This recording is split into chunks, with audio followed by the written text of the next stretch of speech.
Hey everybody, just wanted to introduce myself via cam so you could actually see what I look like and how I talk and all that good stuff. I am Chris, I'm your instructor, and I just wanted to check in with everybody. I typically like to do this once a week or so, just to kind of give everyone a sense of where we are in terms of the assignments and such. So overall this week I've been really impressed with a lot of the topic choices that I'm seeing, some really interesting stuff flying around that you're considering. And I think, based on the examples of proposed research, in terms of sources and things like that I've seen some people make note of, that looks like definitely there's some good stuff happening.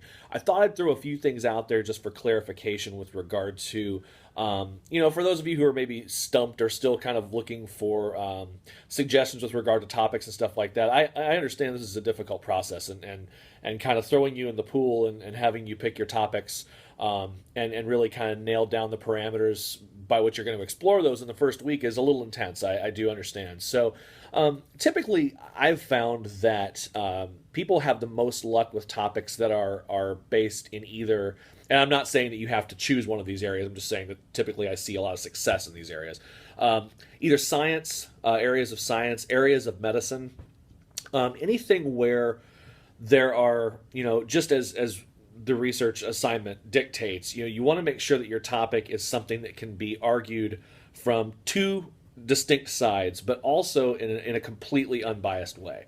And the idea of removing bias entirely from a topic is often a very difficult, depending on what sort of topic you want to choose or what sort of things that you think you might write about. It's important to note, especially at this stage of topic selection and such, that simply because a topic can be argued from two distinct standpoints does not mean it's appropriate for the research essay.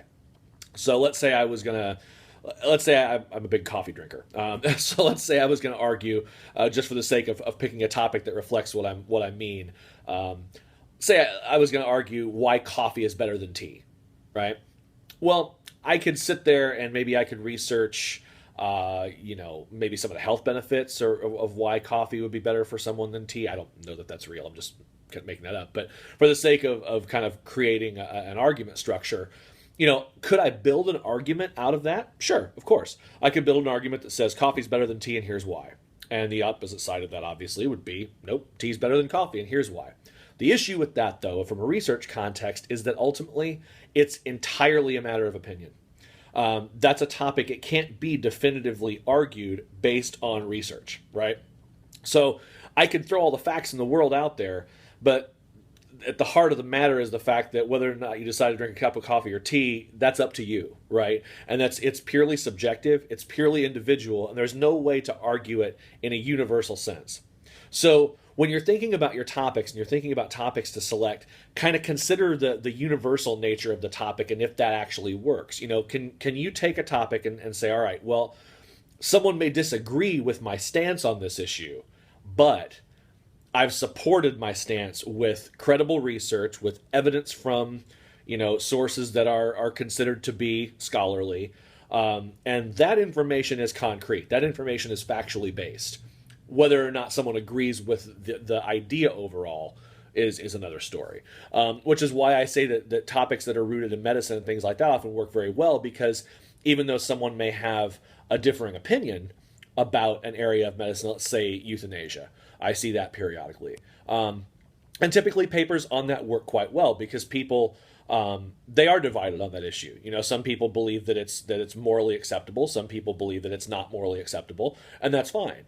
But you can build an argument in favor of or against euthanasia using factual content and factual evidence from the medical community.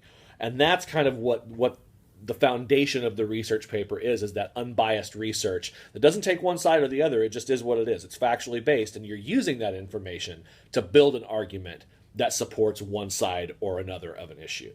I hope that all makes sense. I hope that clarifies things a little bit. If you're still kind of looking at potential topics and things like that. And like I said, I realize it's a complex process. I'm always available via email if you want to reach out. If it's a question that you feel is other people would benefit from in the course, feel free to post it in the forum. There's a general questions forum. So if it's something kind of more universal that you just have questions about, feel free to do that. But again, if it's something you'd rather touch base with me privately on, via email, that's great. I'm always around. I'm always happy to help. And I would definitely encourage use of the writing center. The online writing center can be a really big help throughout this process at each stage of the game as we kind of work through the individual milestones that will eventually lead to a complete research essay.